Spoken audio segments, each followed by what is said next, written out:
Hello everyone, welcome to ALM. Today I'm going to introduce a custom-made little screw model, which includes one little screw shaft, one nut, and one hexagon nut.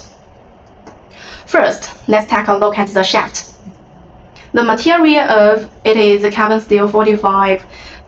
The diameter is 22 mm and the lid is 3 mm. Next, let's look at the lid nut and the hexagon nut. The lid nut is made of brass, and the hexagon nut is made of stainless steel 304. Finally, let me demonstrate the installation process for the brass nut. Just like this.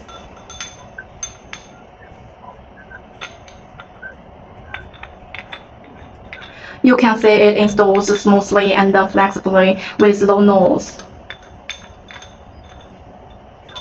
However, the installation of the hexagon nut is aligning the end shaft hole and then inserting a screw to secure it. Thank you for your watching, and please contact us if you are interested.